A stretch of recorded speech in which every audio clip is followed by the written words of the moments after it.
அனைத்து ஊராட்சிகளையும் optical fibre எனப்படும் கண்ணாடி ஒளி இழை மூலம் இணைக்கும் திட்டத்தை செயல்படுத்த தமிழ்நாடு ஃபைபர் நெட் கார்ப்பரேஷன் உருவாக்கப்படும் என முதலமைச்சர் ஜெயலலிதா அறிவித்துள்ளார்.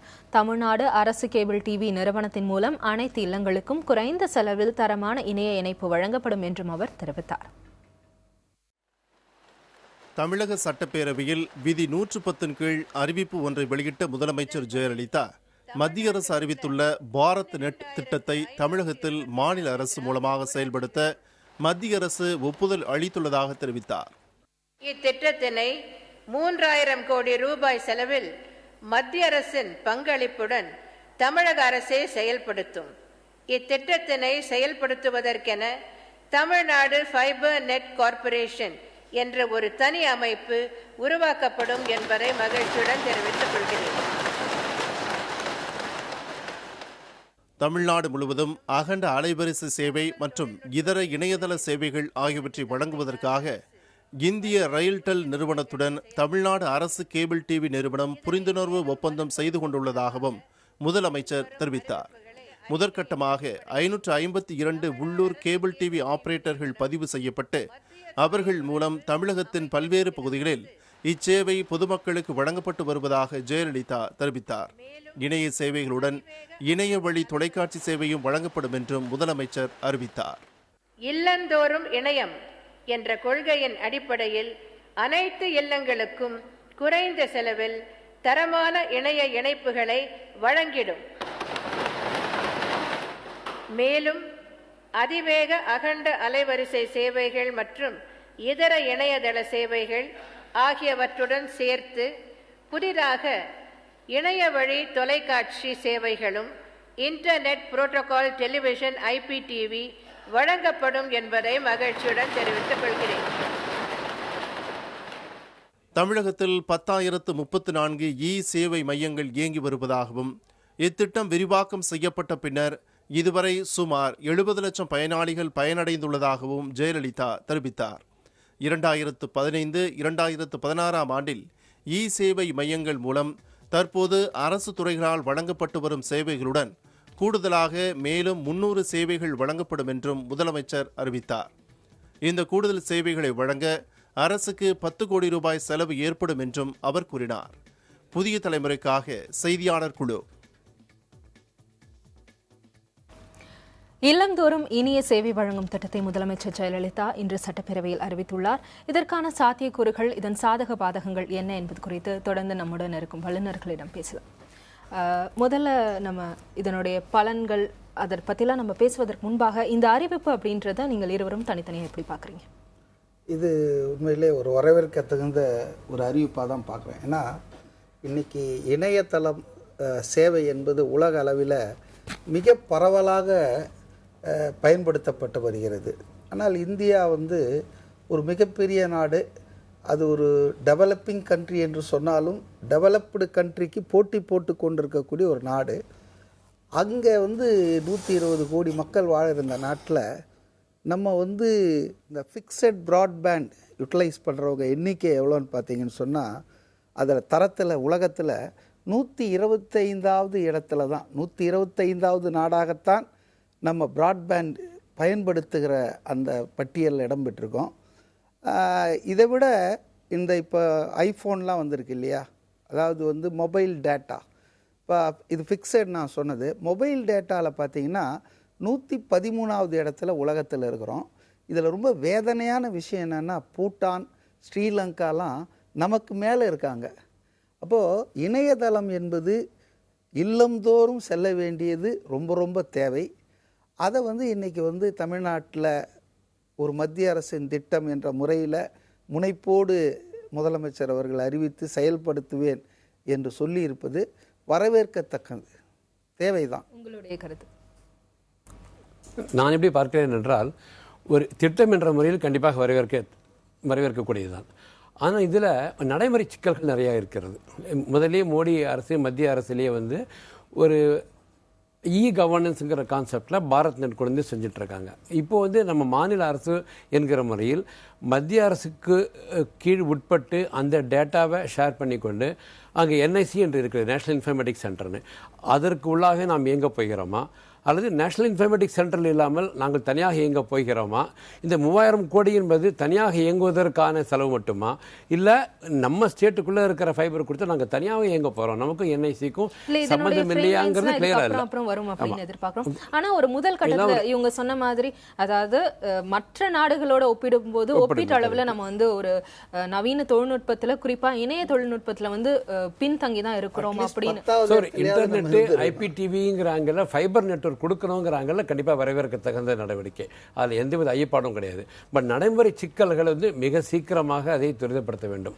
அதை பற்றி பேசும் வரை நான் முழுமனதுடன் வரவேற்கிறேன் என்று சொல்வதற்கு சற்று தயக்கமாக இருக்கிறது. ஏன்னா இது ஒரு அறிவிப்பாக நின்று விடுமோ, நடைமுறைப்படுத்த முடியுமோ முடியாதோ என்ற ஐயம் இருக்கிறது. இல்லை, இதில் நான் என்ன தமிழ்நாடு அரசை பாராட்ட விரும்புகிறேன்னா, இப்போ வந்து பல மாநில அரசுகள் எதுவும் வந்துட்டு டிவிலாம் நடத்தலை, அதாவது நம்ம கேபிள் டிவிலாம் நடத்துறதில்ல. தமிழ்நாடு அரசில் அரசு கேபிள் டிவி நடத்துகிறாங்க. இப்போ இது ஒரு மத்திய திட்டமாக இருந்தாலும் கூட தமிழ்நாட்டில் இதை வந்து இந்த இணைய சேவையை பயன்படுத்தி நம்ம வந்து இப்போ வந்து ஐஸ் டெக்னாலஜின்னு சொன்னாங்க, இன்ஃபர்மேஷன் கம்யூனிகேஷன் என்டர்டைன்மெண்ட். முன்னால் இன்ஃபர்மேஷன்னா ரேடியோ கேட்கணும், அப்புறம் கம்யூனிகேஷனாக டெலிஃபோன் வச்சுக்கணும், என்டர்டெயின்மெண்ட்டாக டிவி பார்க்கணும். இப்போ எல்லாம் ஒரே ஒயரில் பண்ணிடலான்றது ஐஸ் டெக்னாலஜின்னு வந்தாச்சு. அப்போ தமிழ்நாட்டில் அரசு கேபிள் டிவியை இந்த இல்லந்தோறும் இணையத்தில் இருக்கும்போது not only broadband service but also television ஐபிடிவின்றாங்களே, இன்டர்நெட் ப்ரோட்டோக்கால் டிவி. இப்போ நாங்கள் பிஎஸ்என்எல்ல அதை ரொம்ப நாளைக்கு முன்னாலேயே கொண்டு வந்து பரீட்சாத்த அடிப்படையில் சில நகரங்களில் பண்ணோம். அதுக்கு வரவேற்பு அதிகமாக இல்லாத காரணத்தினால அது முழு வீச்சில் எடுபட முடியல. ஆனால் இன்றைக்கி அரசு கேபிள் டிவி என்பது தமிழ்நாட்டில் வந்து பட்டி தொட்டி எங்கும் நல்ல வெல் என்ட்ரன்ஸ் நெட்வொர்க்காக இருக்குது. இப்போ அப்படி இருக்கும்போது அது வந்து இணையத்தின் மூலம் போகும்போது குவாலிட்டி கண்டென்ட் மட்டும் இல்லை, குவாலிட்டி ஆஃப் தி சர்வீஸ் ரொம்ப ஜாஸ்தியாகும். அப்போது அவங்க முதல்ல சொன்னாங்க பாருங்கள், 90 ரூபாய்க்கு கொடுப்போம், 70 ரூபா கொடுப்போன்னு. இப்போ அந்த அளவுக்கு இல்லை, கொஞ்சம் உயர்த்தப்பட்டிருக்குது. அதை எட்டக்கூடிய வாய்ப்பு கூட வரும். ஏன்னா இந்த இணையத்தின் மூலம் போவதால் quality as well as price வந்து கம்மியாகும். இப்போ எல்லாருக்கும் அந்த டிவி கிடைக்கக்கூடிய. அவர்கள் வந்து இன்னைக்கு 2 அறிவிப்பு வந்து வெளியிட்டு இருக்காங்க. ஒன்று வந்து ஆப்டிக்கல் ஃபைபர் மூலமா வந்து இணையதள வசதி, இன்னொன்று வந்து தமிழக அரசினுடைய கேபிள் டிவி நிறுவனம் மூலமா அகண்ட அலைவரிசை, அதாவது பிராட்பேண்ட் கொடுக்கறது. இந்த ரெண்டுத்துக்குமான வேறுபாடுகள் என்ன, அடிப்படை புரிதலில் வந்து மக்களுக்கு ஏற்படுத்துறதுக்கான உங்களுடைய விளக்கம் என்ன? அதாவதுங்க, இது வந்து ஒரு மத்திய அரசின் திட்டம். மத்திய அரசு ஒரு 3 ஏஜென்சிகளை அப்பாயின்ட் பண்ணி இந்த திட்டத்தை இந்தியா பூரா சொல்லணும்னு சொல்லியிருக்காங்க. அதுக்காக தான் ப்ராட்பேண்ட் நிகாம் லிமிட்டட்னு பிபிஎன்எல்னு பிஎஸ்என்எல் நிறுவனத்திலிருந்து இந்த இணையதள சேவைக்கெனவே ஒரு தனியான ஒரு கார்ப்பரேஷன் பப்ளிக் செக்டரை பிரித்தெடுத்து அதை வந்து ஒரு போன வருஷத்துலேருந்து வேலை பண்ணிகிட்ருக்காங்க. அப்போ தமிழ்நாடு என்பது ரயில் நெட்டில் அதனுடைய கட்டுப்பாட்டில் வருது. பல்வேறு மாநிலங்களை பிரிச்சிருக்காங்க. முதல்ல 70% இந்த ப்ராட்பேண்ட் ஆப்டிக் நெட்வொர்க் இருக்குது இல்லையா, இந்த ஆப்டிக் நேஷ்னல் ஆப்டிக் நெட்வொர்க்கில் வந்து 70% வேலையை பிஎஸ்என்எல் தான் செய்ய போகுது. ஆனால் அன்ஃபார்ச்சுனேட்லி தமிழ்நாட்டுக்கு பிஎஸ்என்எல் இல்லை. அந்த இதில் ஒரு 15% வேலையை ரயில் நெட் செய்ய போகுது. அந்த ரயில் நெட் செய்கிற வேலையில் தமிழ்நாடு மாநிலம் இருக்குது. இது வந்து ஒரு இதுதான். அடுத்தது பவர் கிரிட்னு ஒன்று இருக்குது, அது வந்து சில மாநிலங்கள், அது ஒரு 15%. ஆக 100% இந்த ஆப்டிக் ஃபைபர் நெட்வொர்க்கையும் மெயின்டைன் பண்ண போகிறது, இயக்க போகிறது எல்லாமே வந்து பொதுத்துறை நிறுவனங்கள், அரசு துறை நிறுவனங்கள் தான். இதில் தனியாருக்கு இடமே இல்லை. இது வந்து முந்தைய மன்மோகன் சிங் அரசாங்கம் டிஜிட்டல் மயம் பண்ணணுன்றதுக்காக சாம் பிட்ரோடான்னு ஒரு மிகப்பெரிய அமெரிக்க தொழிலதிபர் இந்தியாவிலேருந்து போயிட்டு அவர் மிகப்பெரிய வெற்றியை அடைஞ்சு டெலிகாம் இதில் ராஜீவ்காந்தி பீரியடில் இங்கே வந்து அவர் வந்து மிகப்பெரிய ஆலோசனைகள்லாம் சொல்லி, அவருடைய ஆலோசனையின் பேரில் தான் இந்த திட்டம் மன்மோகன் சிங் அரசாங்கத்தால் 2011 துவக்கப்பட்டது. நோக்கம் என்னன்னா இதுதான். அதாவது ஒரு கிராம பஞ்சாயத்து கூட இப்போ டிவி இல்லாமல், கரண்ட் இல்லாமல், ஃபோன் இல்லாமல் இருக்கக்கூடிய மாதிரி இணையம் இல்லாமல் இருக்கக்கூடாது. ஏன்னா எதிர்காலம் வந்து இணையம் தான். இன்டர்நெட்டில் இல்லாத விஷயங்களே கிடையாது, எல்லாமே வந்து இன்டர்நெட் மூலமாக பண்ணிக்கலாம். வெளிநாட்டிலலாம் பல ஆண்டுகளுக்கு முன்னாலே இந்த வசதி வந்துடுச்சு. அப்போது இதை வந்து மன்மோகன் சிங் அரசாங்கம் தான் தொடங்குச்சு. அதுக்கப்புறம் இருக்கக்கூடிய மோடி அரசாங்கம் அதை தொடர்ந்து கொண்டு வருது. ஏன்னா இது தேசத்தின் நலன்ல முன்னேற்றத்துக்கு தேவையான ஒரு விஷயம். இது வந்து ஆப்டிகல் ஃபைபர், நீங்க சொல்றது ஃபைபர், அதாவது national optic fibre network, NOFN. அப்போ அதுல தான் இந்த BBNL, அதன் கீழே தான் இந்த 3 rail net, BSNL and power grid, இவங்க இந்தியா பூரா பிரித்து 70% 15-15 பண்ணுறாங்க. இப்போ இது புரிந்து கொள்ள வேண்டும் என்றால் இந்த தமிழ்நாட்டில் இதை தமிழக அரசு முன்னால் எடுத்து இதை செய்ய ஆரம்பிச்சிருக்கு. இது டோட்டலி 90% ஃபண்டு கவர்மெண்ட்டு தான் கொடுப்பான், சென்ட்ரல் கவர்மெண்ட் தான் வரப்போகுது. முதலமைச்சர் கூட சொல்கிறாங்க மத்திய அரசின் பங்களிப்புடன் 3000 கோடி ரூபாய் 3000 மொத்தமாக 20,000 கோடி ரூபாய் இந்த எனக்கு அங்கே தான் கொஞ்சம் சிக்கல் வருது. டோட்டலாக இந்த தேசத்துக்கே இந்த 100% ப்ராட்பேண்டை இந்தியாவில் 2,50,000 கிராமங்கள் இருக்குது, பஞ்சாயத்துக்கள் என்ற அடிப்படையில். தமிழ்நாட்டில் 12,524 கிராமங்கள் இருக்கின்றன. அப்போ இந்த 2,50,000 கிராமங்களை இணையத்தில் இணைப்பதற்கு 20,000 கோடி ரூபாய் டார்கெட் வச்சிருக்கு, எஸ்டிமேட் பண்ணி சென்ட்ரல் கவர்மெண்ட். இல்லை, அதில் 3,000 கோடி தமிழ்நாட்டுக்கே வந்தால் 12,500 கிராமத்துக்கே இந்த 3,000 கோடி வாங்கினா இது கணக்கு சரியா இருக்குமா? இது ஒரு பிரச்சனை தான். இது ஒரு எனக்கு ஒரு சந்தேகம் இருக்குது. அந்த சிக்கலை பற்றி பேசுறதுக்கு முன்னாடி இவங்க சொன்ன மாதிரி கண்ணாடி நூலுதல், அதாவது ஆப்டிக்கல் ஃபைபர், அதை தாண்டி தமிழக அரசு ஒரு ஸ்கீம் இன்ட்ரடியூஸ் பண்ணியிருக்கிறது தான் அவங்களோட தமிழக அரசின் கேபிள் டிவி நெட்வொர்க், அந்த கேபிள் மூலமாக அகண்ட அலைவரிசை பிராட்பேண்ட் கொண்டு வராங்க. இதற்கான சாத்தியக்கூறு என்பது என்ன? இப்போ தொழில்நுட்ப ரீதியாக பார்க்க போனால் இந்த கேபிள் டிவி, IPTVன்றாங்க, இன்டர்நெட் புரோட்டோகால் டிவி கொண்டு வரதுங்க. இது சாதாரண கேபிள் மூலமாக டெக்னாலஜி ஒரு 5-6 வருடங்கள் பண்ண பல நாடுகளில் வந்து விட்டது. இப்போ தமிழ்நாட்டை பொறுத்தவரை அரசு கேபிள் நெட்வொர்க்னு வந்தபோது இந்த ஐடியா ப்ரப்போஸ் பண்ணியிருந்தாங்க ஒரு 2-3 ஆண்டுகளுக்கு முன்பாக. இதுக்கு ஃபண்ட்ஸ் அலோகேட் பண்ணல. அங்கே நான் சொன்ன மாதிரி ஒரு அறிவிப்பு அளவிலேயே நடைமுறை சிக்கல்களில் நடைமுறைப்படுத்தவில்லை. இப்போ நடைமுறைப்படுத்த போகிறாங்கன்னா மிக சிறந்தது தான். அது என்ன செய்ய சொன்ன மாதிரி இப்போது பல கிராமங்களுக்கும் இப்போ இல்லந்தூரம் இணையங்கிற கான்செப்டாக முதல் ஸ்டெப்பு அவர் சொன்னதுன்னா, 2வது ஸ்டெப்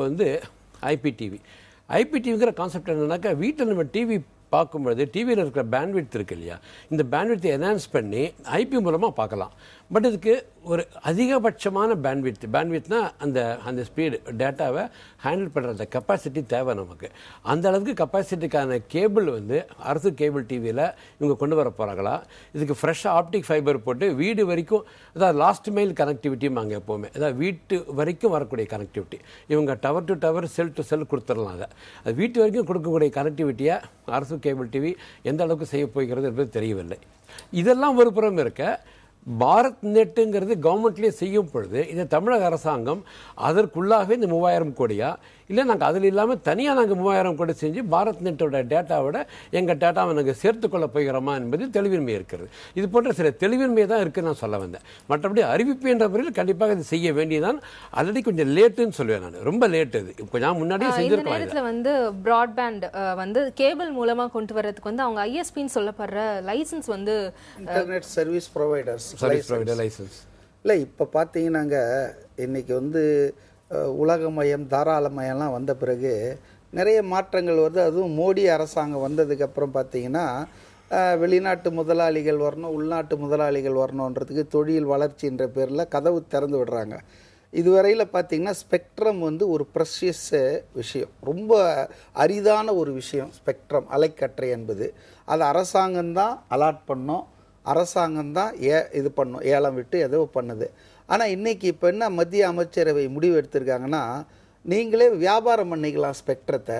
எங்கிட்ட அதிகமாக இருந்தால் ஒரு கம்பெனி இன்னொரு கம்பெனிக்கு விற்றுடலாம், ஒரு கம்பெனிக்கு கம்மியாக இருக்குதுன்னா இன்னொருத்தங்கிட்ட வாங்கிக்கலான்றது. இது எங்கே போய் முடிய போகுதுன்னு தெரியல. ஸ்பெக்ட்ரம் நான் என்ன சொல்கிறேன். 2வது, தமிழ்நாடு அரசு செய்திருக்கிற இந்த விஷயம் இந்தியாவில் எந்த மாநிலத்திலும் கிடைக்காது மக்களுக்கு. இது ஒரு போனஸ் மாதிரி. இந்த IPTV என்பது போனஸ் மாதிரி. நீங்கள் இதுக்கு தனியாக எந்த வேலையும் செய்ய போகிறதில்ல. நீங்கள் இணையத்தை கொண்டு போய் இல்லத்தில் சேர்க்க போகிறீங்க. அந்த இணையத்தின் மூலமாகவே டிஜிட்டல் டிவி கிடைக்க போகுது அவங்களுக்கு. இதுக்கு எக்ஸ்ட்ரா எதுவுமே அவங்க செய்ய போகிறதில்ல. ஒரே கல்லில் 2 மாங்காய் என்ற மாதிரி தமிழக அரசு தமிழ்நாட்டில் மட்டும்தான் இதை செய்ய முடியும். ஏன்னா மற்ற மாநிலங்கள்லாம் அது மத்திய திட்டமாக இருந்தாலும் இணையத்தை கனெக்ட் பண்ணிடுவாங்க. ஆனால் அவங்களுக்கு அரசு கேபிள் என்பது அநேகமாக இருக்கிறது. தமிழ்நாட்டில் தான் தமிழ்நாட்டில் இருக்கு. மட்டும்தான் இருக்கு. அப்ப தமிழ்நாட்டில் இருக்கிற மக்களுக்கு இதனால் இரட்டிப்பு பலன் நிச்சயமா மக்களுக்கு கிடைக்குது. இதனால ராஜேந்திரன் சார், நீங்க வந்து ஒரு கணினி சட்ட ஆலோசகரா இருக்கீங்க. நம்ம வந்து இப்போ இணையம் அப்படின்னு எடுத்துக்கிட்டோம் அப்படின்னா எல்லாருமே 2G-யா 2G-னுடைய வேகம் 10ல அடுத்து 3G-க்கு போறாங்க. இப்போ 4G தொழில்நுட்பம், இந்த மாதிரி தலைமுறைகள் கடந்தனுடைய வேகம் வந்து வந்துகிட்டே இருக்கு. அப்படி இருக்கும்போது கவர்மெண்ட் அனௌன்ஸ் பண்ணியிருக்க ஸ்கீம் அப்படின்றது வந்து ரொம்ப பெரிய விஷயம். அனைத்து கிராமங்கள், அனைத்து வீடுகள் எல்லாரையும் போய் சேரணும் அப்படின்னா வேகம் என்பது எந்த அளவு இருக்கு? நீங்கள் முதல்ல வேகம்னு பார்த்தீங்கன்னாக்கா ஒரிஜினலாக வந்தபோது வாய்ஸ் மட்டும் தான் டிரான்ஸ்மிஷன் ஆகிட்டு இருந்தது. டெலிகாம் கேபிளில் காப்பர் கேபிள் இருந்தது. காப்பர் கேபிள் ரீப்ளேஸ் பண்ணி ஆப்டிக் ஃபைபர் இருந்தது. பிகாஸ் ஆப்டிக் ஃபைபரில் கிளாஸ்னாக்கா லைட் ரேஸில் போகிறதால ஒரு ஃபாஸ்டர் பேண்ட்விட்த் இருக்கும், ஒரு வேகமான பேண்ட்விட்த் கிடைக்கும்னு. அது ஃபஸ்ட்டு.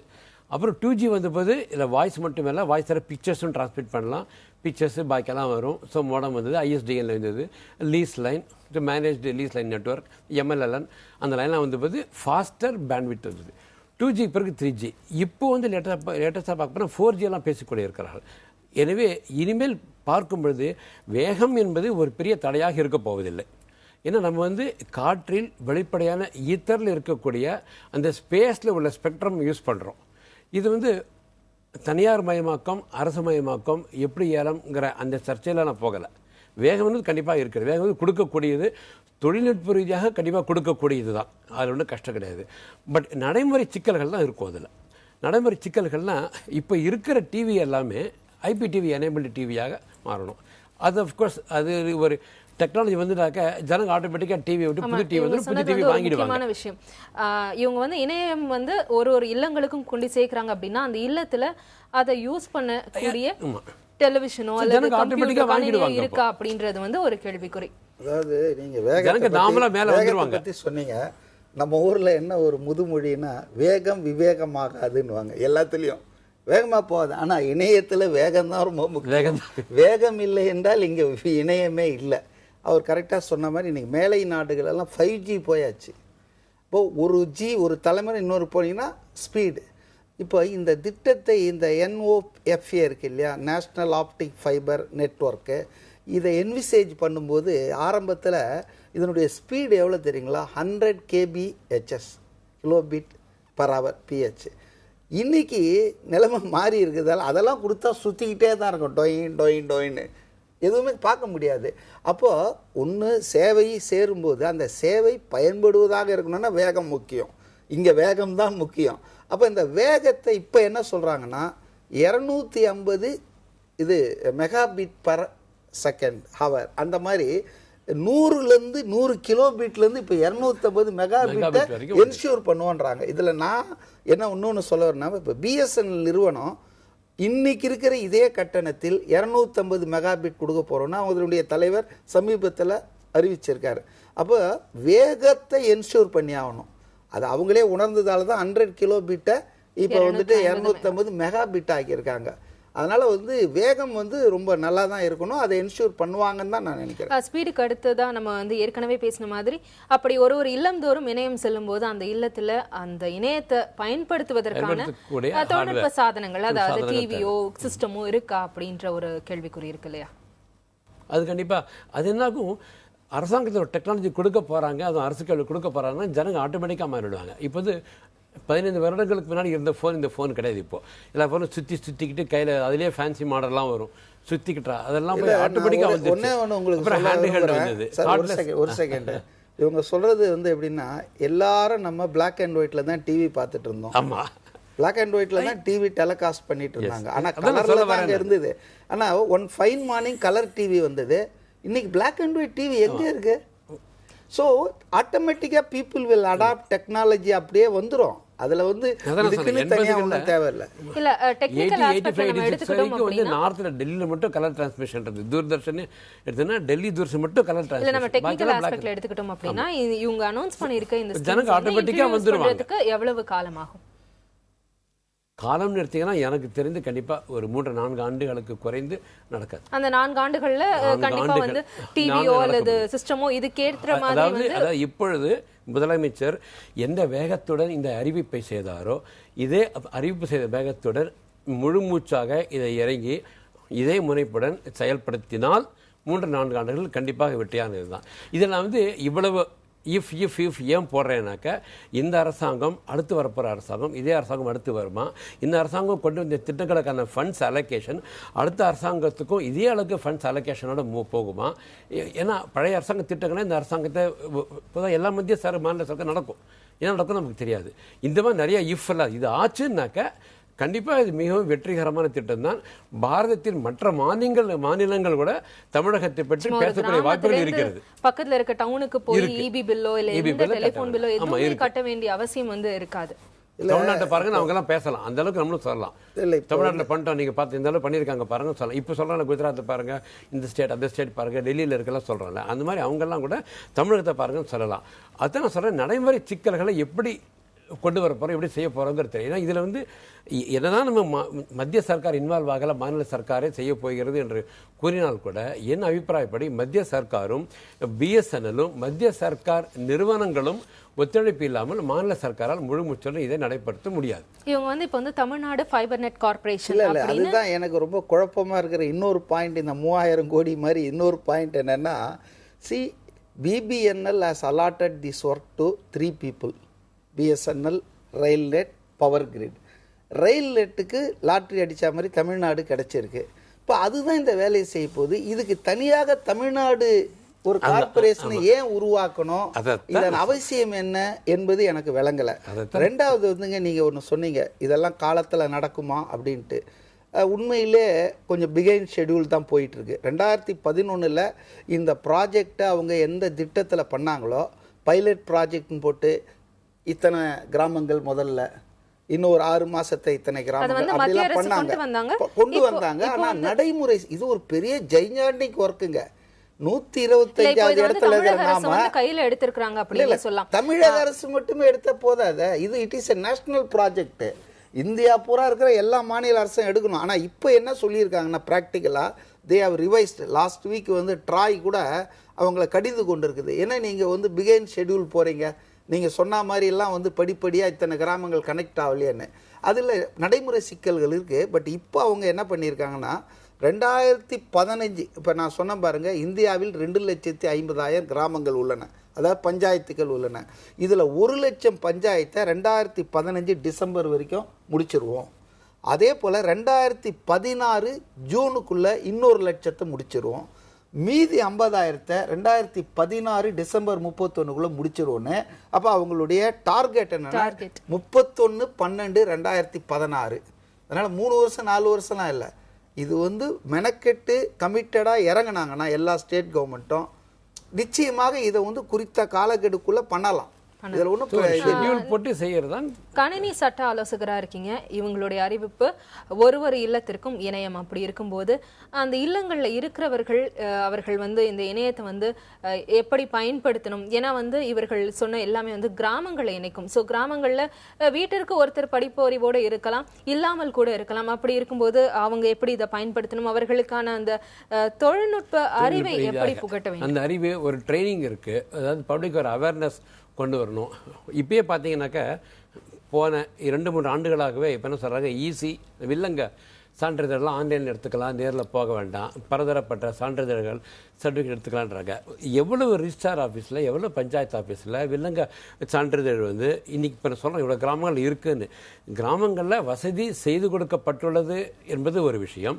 எவ்வளவு கிராமத்து மக்கள், எவ்வளவு கிராமத்து பஞ்சாயத்து அலுவலர்களில், ரிஜிஸ்டார் பதிவு சார்பாளர் அலுவலர்களில் இந்த வில்லங்க சான்றிதழ் போன்ற சர்டிஃபிகேட் ஆன்லைனில் எடுக்கப்படுகிறது. பார்த்தீங்கன்னாக்க அது மிக வருந்தத்தக்க விஷயம்தான். ஏன்னா நீங்கள் என்ன பண்ணுவீங்க, ஆன்லைனில் போட்ட பிறகு ஆன்லைன் ஒர்க் ஆகாது.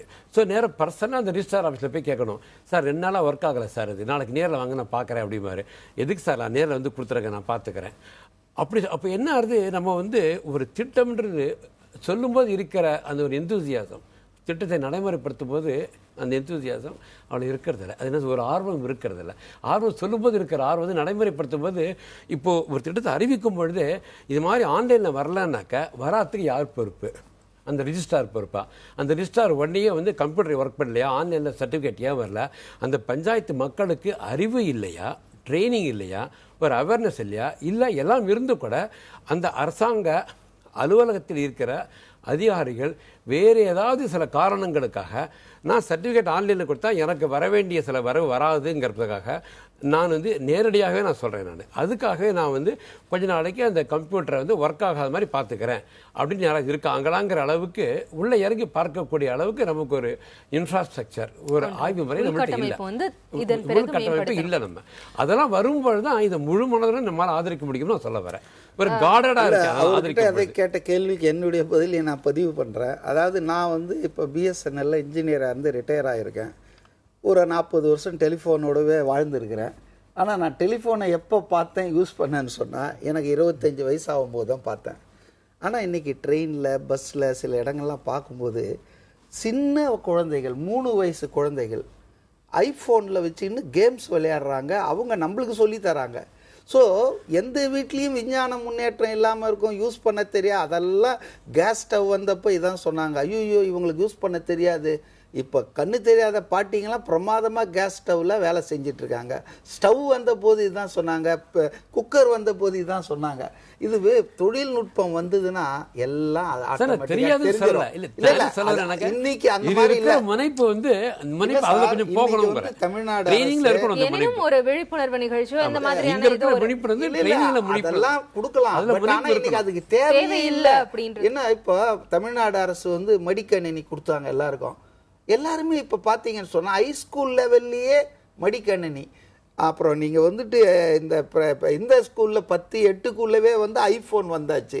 அதனால they are well versed with technology. அது ஒரு பிரச்சனையா இருக்கு. இந்த இணைய வழி, இந்த இணையம் அதாவது இல்லங்களுக்கு இணையம் வரும்போது கல்வி அறிவு என்பது எந்த அளவு மக்களிடையே அதிகரிக்கும்? ஆனால் நான் இதில் கொஞ்சம் மாறுபட்டு பேச விரும்புகிறேன். எவ்வளவுக்கு எவ்வளவு இதனால் இணையத்தால், செல்ஃபோனால், டெக்னாலஜியால் நல்லது இருக்குதோ அவ்வளவுக்கு அவ்வளவு கெட்டதும் நடக்குது சமூகத்தில். முன்னால் போலீஸ்காரங்கிட்ட மட்டும்தான் ஒயர்லெஸ் இருக்கும். ஸோ அவனுக்கு ஒரு அட்வான்டேஜ், மலை மேலே இருந்து கீழே பார்க்குற மாதிரி ஒரு அட்வான்டேஜ். ஆனால் இன்றைக்கி ஒவ்வொரு திருடங்கிட்டையும் ஒயர்லெஸ் இருக்குது. That is mobile phone. நீங்கள் பார்த்தீங்க இந்த டெக்னாலஜியை வச்சுக்கிட்டு இதை பிளாக்பெரியை வச்சுக்கிட்டு மும்பை குண்டு வெடிப்பில் போலீஸுக்கே தண்ணி காமிச்சானுங்க. அப்போது டெக்னாலஜி எல்லாம் இருக்குது, அதில் நல்லதும் இருக்குது, கெட்டதும் இருக்குது.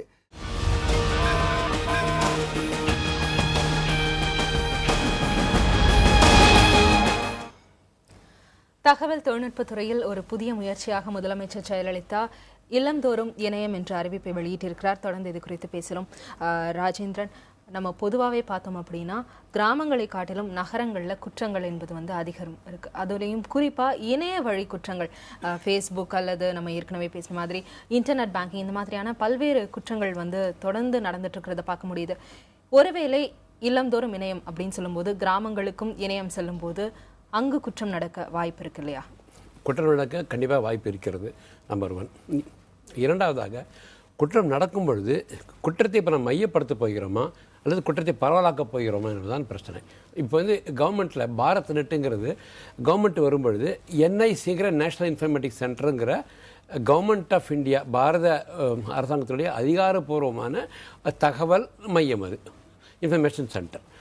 என்ஐசிக்குள்ளே அவங்க வெப்சைட்டை கொண்டு வந்தீங்கன்னாக்கா tn.gov nic.in இல்லை nic.tn.gov வரும். தமிழ்நாடு கவர்மெண்ட்டோட எல்லா IAS அஃபிஷியல்ஸுக்கும், எல்லா டிபார்ட்மெண்ட், மினிஸ்ட்ரி, தமிழ்நாடு கவர்மெண்ட்டினுடைய அந்த கோபுரம் லோகோ போட்ட டேட்டா எல்லாம் அஃபிஷியலாக என்ஐசிங்கிற வெப்சைட்டுக்குள்ளே தான் இருக்குது இப்போ. ஸோ ஒன்றும் பிரச்சனை இல்லை. இதில் ஒரு ப்ராக்டிக்கல் டிஃபிகல்ட்டி என்னன்னாக்கா, நம்ம டேட்டா அப்லோட் பண்ணுறதுக்கு, ஒருத்தரை ஆட் பண்ணுறதுக்கெல்லாம் கவர்மெண்ட்டை போய் நம்பி இருக்கிறோமாங்கிற ஒரு இது நம்ம மாநில அரசாங்கத்துக்கு ஒரு சின்ன இது இருக்கலாம். பட் மத்திய சர்க்காருக்கு அந்த பவர் இருப்பதால் மத்திய சர்க்கார் நம்பி தான் நம்ம இருக்கிறோம். இப்போ என்ன சொல்கிறாங்க, இதில் மத்திய சர்க்காரே இல்லாமல் தனியாக நாங்களே ஒரு கார்பரேஷன், சைபர் கார்பரேஷன் தமிழ்நாடு கொண்டு வர போகிறோன்றாங்க. இந்த வெப்சைட் பாரத் நெட்டுங்கிற வெப்சைட்டு என்ஐசிக்குள்ளே வரப்போகிறதா, என்ஐசிங்கிற வெப்சைட் இல்லாமல் தனியாக வரப்போகிறான்றது முதல் பிரச்சனை.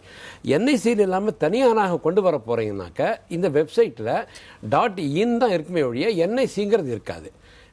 .inங்கிறனாக்க ஒரு இந்த வெப்சைட்டை ஒரு டேட்டா பிரீச் ஏற்பட்டு, டேட்டா பிரீச்னா ஒரு தகவல் அத்துமீறல் ஏற்பட்டது, அல்லது தகவல் திருட்டு ஏற்பட்டது, அல்லது தகவலுடைய அன்ஆத்தரைஸ்டு ஆக்சஸ் டேட்டா மேனிப்புலேஷன் ஏற்பட்டது, ஒரு சைபர் கிரைம் ஒரு கேஸ் ஒன்று போகுதுன்னு வச்சுங்க, நம்ம அஃபிஷியலாக சிபிசிஐடிக்கோ சிபிஐக்கோ கொண்டு போய் என்ஐசி கொண்டு போய் என்ஐசி மூலமாகத்தான் நீங்கள் ஜிமெயிலுக்கோ ஃபேஸ்புக்குக்கோ யாவுக்கோ எழுதினால் அவர்கள் பதில் கொடுப்பார்கள். இல்லாமல் நீங்கள் டிஎன் கவர்மெண்ட்லேருந்து நீங்கள் கேட்டீங்கன்னா TN.gov அங்கேருந்து ரிப்ளை வராது. ஸோ இது மாதிரி ப்ராக்டிக்கல் டிஃபிகல்ட்டிஸ் இருக்குது. இன்னொன்று, இந்த டேட்டா வந்து இது ஃபுல்லாக கவர்மெண்ட் டேட்டா, அதிகாரப்பூர்வமான அரசாங்கத்தின் தகவல். அதிகாரப்பூர்வமான அரசாங்கத்தின் தகவலை நாம் தனியார் மயப்படுத்தி ஒரு தனியாரிடம் ஒப்படைக்க போகிறோமா? ஏன்னா இதே பிரச்சனை ஆதாரில் வந்தது. இப்போ சென்றாண்டு ஆதார் டேட்டா என்னாச்சு, ஒரு மிகப்பெரிய அளவில் தனியாரிடம் கொடுக்கப்பட்டது. நாங்கள் ஆதாரில் பயோமெட்ரிக் எல்லாம் இருக்குது, பயோமெட்ரிக் ஐரிஸ் ஆக்ட் எடுத்தாங்க. அதெல்லாம் வந்து டேட்டா ப்ரைவசியில் வருது. உடல் உறுப்புகளில் வந்து டேட்டா ப்ரைவசியில் கவர்மெண்ட் ஐடி ஆக்ட்லேயே இருக்குது, தகவல் தொழில்நுட்ப சட்டத்தில். அந்த மாதிரி டேட்டாவை நம்ம ஹேண்டில் பண்ண போகிறோம். எப்போ நீங்கள் அது கொண்டு வந்து இப்போ என்ன நாங்கள் பஞ்சாயத்து ஆஃபீஸ்லாம் சட்டம் இப்படி கொண்டு வர போகிறோம். அப்படி வரும்பொழுது இந்த டேட்டாவை ஒரு தனியாரிடம் கொடுக்கும் பொழுது, தனியார் வந்து அரசாங்க டேட்டாவை தனியாரிடம் ஒப்படைக்கும் பொழுது அதில் ஏற்படக்கூடிய சட்ட ரீதியான சிக்கல்கள், ஒரு ப்ராக்டிக்கல் டிஃபிகல்ட்டிஸ், எந்த அளவுக்கு அவங்க பைண்டிங்காக இருப்பாங்க, இதெல்லாம் நம்ம யோசிக்க வேண்டிய விஷயம். இதை பற்றியெல்லாம் அரசாங்கம் தீவிரமாக யோசித்து விட்டு அந்த கவர்மெண்ட் இப்போ இவங்க ப்ரப்போஸ் பண்ணுற அந்த கார்பரேஷன் வந்து எந்த அஃபீஷியல் இதுக்கும் என்ஐசிக்கும் என்ன ஒரு கோஆர்டினேஷன் இருக்குது அப்படிங்கிற யோசிச்சுட்டு இறங்கணும். அதை கொஞ்சம் ஜாக்கிரதையாக கால் வைக்க வேண்டும். ஏன்னா சைபர் கிரைம்ங்கிற ஆங்கிளில் தகவல் தொழில்நுட்ப சட்டத்தினுடைய கம்ப்ளையன்ஸுங்கிற ஆங்கிளில் ஐடி ஆக்டுக்கு உட்பட்டு தான் நாம் எதையுமே செய்ய வேண்டும். இப்போ வந்து எல்லா இடத்துலையுமே வந்து கவர்னன்ஸ், அதாவது மத்திய அரசு வந்து கொண்டு வந்துட்டாங்க. இதன் பிறகு தமிழக அரசும் வந்து இதில் வந்து தொடர்ந்து கவனம் செலுத்த ஆரம்பிச்சிருக்காங்க. அப்படி இருக்கும்போது இதன் பிறகான மக்களுக்கும் அரசாங்கத்திற்கும் இடையான அந்த உறவு என்பது எத்தகைய அளவில் மேம்படும்? அதுக்கு முன்னால் நான் ஒன்றை தெளிவுபடுத்த விரும்புகிறேன். பாரத் நெட்டு அந்த இதை வந்து தமிழக அரசே இங்கே அமுல்படுத்தும்னு சொல்கிறாங்க அவங்க இதில். ஆனால் எனக்கு என்னவோ அது ஒரு சரியான தகவலாக தெரியல. ஏன்னா பாரத் நெட் என்பது மொத்தமே ஒரு அரசினுடைய இதுதான் சார். அதில் தான் கேள்வி வருது, என்ஐசிக்கு வெளியே இருக்குமா உள்ளே இருக்குமா? அதெல்லாம் இல்லை, உள்ளே தான் இருக்கும். இது வந்து ஒரு அரசாங்க இதுதான். ஆதாரில் அவர் சொன்ன தவறுகள்லாம் நடந்தது. பட்டு இது வந்து ஒரு கன்ஃபியூஷன் வந்து தமிழக அரசே நடத்தும்ன்றது எல்லாமே அந்த ரயில் தான் நடத்த போகுது, ரயில் நெட்டு தான் நடத்த போகுது. தமிழக அரசு வந்து ஒரு கோஆர்டினேட் பண்ணுவாங்க. இந்த அரசாங்கத்துக்கிட்ட பணம் கொடுக்கும்போது இந்த அரசாங்கம் வந்து கண்காணித்து தானே செலவு பண்ணோம். மத்திய திட்டங்களுக்கு பணம் வந்தால் கூட அப்படி தான் இருக்குது நான் புரிஞ்சுக்கிறேனே தவிர இது தனியாக ஒரு கார்பரேஷன் தமிழ்நாட்டுக்கு மட்டும் அந்த மாதிரி இல்லை அது சொல்கிறாங்க. அது அது எனக்கு அடுத்த கட்ட நான் என்ன கேட்குறேன் அப்படின்னா கவர்னன்ஸ் அப்படின்னு சொன்ன பிறகு இதன் பிறகான மக்கள் அரசாங்கத்துக்கு இடையிலான சேவைகள் வந்து கவர்னன்ஸ் தமிழ்நாட்டில் வந்து கொடுக்கறதா இன்றைக்கி சொல்லப்படுகிறது. அவர் சார் சொன்ன மாதிரி என்கம்பரன்ஸ் சர்டிஃபிகேட் இது மாதிரியான விஷயங்கள்லாம் போய் நம்ம ரெவென்யூ ஆஃபீஸில் நடக்காமல் பெற்றுக்கொள்ளலாம். ஆனால் டெக்னாலஜி கொஞ்சம் புவராக இருந்ததுன்னா அந்த இடத்துல அன்றைக்கி அது பிரேக் டவுனாக இருந்ததுன்னா அது சிஸ்டத்தை நம்ம வந்து குறை சொல்ல முடியாது. இப்போ எல்லா வசதியும் இருக்குது, இங்கே ஃபெயிலியர் ஆகிடுச்சுன்னா அதுக்காக நம்ம இந்த வசதிகளை நொந்து கொள்ள முடியாது. இது ஒரு பக்கம். ரெண்டாவது வந்துங்க இந்த செக்யூரிட்டி ஆங்கிள்னு பார்த்தீங்கன்னு சொன்னால் நிச்சயமாக வந்துட்டு அதில் ரொம்ப கேர்ஃபுல்லாக தான் இருக்கணும். ஏன்னா பேங்க் சர்வருக்குள்ளேயே போயிட்டு பல பேருடைய பணத்தை அபேஸ் பண்ணுற அளவுக்கு டெக்னாலஜி வளர வளர டெக்னிக்கலாக திருடுறவங்களுடைய எண்ணிக்கையும் வளர்ந்துட்டு போகுது. நீங்கள் கேட்ட அந்த கேள்வி என்னென்னா மக்களுக்கும் அரசுக்கும் தொடர்பு எப்படி அப்படின்றீங்க. இது என்னை கேட்டால் இன்றைக்கி இருக்கிற சூழலில் அரசாங்கத்தை ஏன் மக்கள் எதிர்க்கிறாங்க, எதிரியாக பார்க்குறாங்கன்னா இங்கே இருக்கிற முதலமைச்சரை மந்திரியை பார்த்து இல்லை, அங்க இருக்கிற தாசில்தார் ரெவென்யூ இன்ஸ்பெக்டர் தான் அவனுக்கு ஏஜென்ட் ஆஃப் தி கவர்மெண்ட். வந்து அந்த பிரச்சனைகள் இடையூறுகள் இல்லாம நேரடியா இப்ப கையூட்டு இங்க பாருங்க, ஒரு பர்த் சர்டிபிகேட் ஒரு டெத் சர்டிபிகேட் வாங்கணும்னா நடையா நடக்கணும், 2 நாள் லீவ் போடணும், அது இல்லாம ஏதாவது காசு கொடுத்தாகணும். இப்ப இதெல்லாம் இல்லாம நீங்க வந்து ஆட்டோமேட்டிக்கா பர்த் சர்டிபிகேட்டை நீங்க எடுத்துக்கலாம், டெத் சர்டிபிகேட் எடுத்துக்கலாம், டவுன் பண்ணிக்கலாம், அப்ளை பண்ணிடலாம்னா பெருமளவுக்கு கரப்ஷன் will be eliminated. நல்ல விஷயம். இது வந்து மிகப்பெரிய விஷயம். இதாங்க சாதாரண ஆட்கள் வந்து அவதிப்படுவது இது மாதிரி விஷயங்கள் வர்றது இல்ல. நிறைய வில்லங்க சான்றிதழ் வந்து அபிஷியலா பாத்தீங்கன்னா அது வரலன்னா வர வைக்கணும் சார். அதுல ஒன்றும் பிரச்சனை இல்ல. நிறைய பிராக்டிக்கல் இல்ல டிஃபிகல்ட்டி, மேன் மேட் டிஃபிகல்ட்டிஸா சிஸ்டம் டிஃபிகல்ட்டிஸா நான் சொல்லலை. நான் என்ன சொல்றேன், மனிதர்களால் ஈஸியாக சால்வ் பண்ணக்கூடிய டிஃபிகல்ட்டிஸ் இந்த கஷ்டங்கள் இருக்குன்னு தெரியும். அந்த சார்பதிவாளருக்கும் தெரியும், சார்பதிவாளர் அலுவலகத்தில் இருக்கிற மற்ற எல்லாருக்குமே தெரியும். இந்த கஷ்டம் இருந்தால் தானே நம்மளை பார்க்க 2 பேர் வருவாங்க, அப்போ தானே நம்ம இருக்கலாங்கிற மாதிரி இருக்காங்க. இந்த ஒரு இது இருக்குது இல்லையா, அந்த ஒரு எண்ணத்தை மேலே போர்க்க வேண்டும், அந்த எண்ணத்தை போக்கணும். இதுக்கு இப்படி ஃபெயில் ஆச்சுனாக்கா எத்தனை நாளைக்குள்ள இது கொண்டு வரணும், இத்தனை நாளைக்குள்ள கொண்டு வரனாக்கா அந்த கன்சர்ன்டு சார்பதிவாளர் தான் பொறுப்பு, அல்லது அதுக்கு மேலே உள்ள ரெஜிஸ்ட்ரார் பொறுப்பு, இல்லை அந்த ஏரியாவுக்கு ஒரு இன்சார்ஜ் இருப்பார், கம்ப்யூட்டர் சென்டர் யாராவது அவர் பொறுப்புங்கிறத இது வரணும். அது இல்லைன்ற பட்சம் எனக்கு தெரிந்து பல மாதங்களாகவே ஆன்லைனில் ஈஸி கிடையாதுன்னு போட்டிருக்காங்க சில ரெஜிஸ்ட்ரார் ஆஃபீஸில். பட் ஃபெசிலிட்டி ஆன் ரெக்கார்ட்ஸ் இருக்கு. சில ஏடிஎம்கள் கூட தொடர்ந்து தொங்கிட்டு இருக்குது. சில ஏடிஎம்கள் கூட இவர் சொல்றது ஒரு வகையில கரெக்ட். அதாவது அக்கௌண்டபிலிட்டி இருக்கணும். அதாவது ஒரு சேவை மையம் வேலை செய்யலைன்னா, இப்போ எங்க டெலிஃபோன் கேபிள் பால்ட்டால 30 நாள் வேலை செய்யலைன்னா அந்த 30 நாளுக்கான வாடகை நாங்க ரீஃபண்ட் பண்றோம். அப்ப அந்த மாதிரி ஒரு அக்கௌண்டபிலிட்டி இருந்தாதான் ஏன் இந்த சேவை மையம் பண்ணல. கட்டணம் என்பது எவ்வளவு இருக்க கூடும், இவர்கள் நிர்ணயிக்க கூடும். எதுக்கு கேபிள் மூலமா அவங்க பிராட்பேண்ட் கொடுக்கறாங்க அப்படின்னா, இப்போங்க சாதாரணமா டாடா ஸ்கை அந்த மாதிரி ஆட்கள்லாம் 300 ரூபாய் 330 ரூபாய் சார்ஜ் பண்றாங்க ஒரு minimum southern pack, south India பேக்குக்கு. இன்னைக்கு பாத்தீங்கன்னா அரசு கேபிள் டிவி 75 சொன்னாங்க, ஆனா இப்ப 130 அதான் நடைமுறையில. சார் 3 படி அரிசி போடுவோம்னு சொன்னாங்க, கடைசியில 1 படியாவது போடுவோம் நாங்க. அப்புறம் அதுவும் சார்ஜ் பெரிய கன்ஸ்ட்ரெயின்ட் இருக்காது. நிச்சயமா இளந்தோறும் பெரிய கன்ஸ்ட்ரெயின்ட்டா இருக்காது. டிவிக்கு செலவே இல்ல. இணையத்திலேயே ஒரு போனஸ் மாதிரி தான் இது. பெரிய ஒரு புரட்சி வாய்ப்பு இல்ல. இது மக்களுக்கு ஒரு பெரிய பயன் அளிக்கக்கூடிய திட்டம். எனினும் இந்த மாதிரியான சைபர் குற்றங்களை தடுக்க அரசு முன்னரே அது குறித்த ஒரு கைட்லைன்ஸை ப்ரிப்பேர் பண்ணி அதற்கேற்ற மாதிரி செயல்படுத்தணும் அப்படின்னு சொல்லியிருக்கீங்க. உங்கள் இருவருடைய தகவல்களுக்கும் கருத்துக்களுக்கும் நன்றி.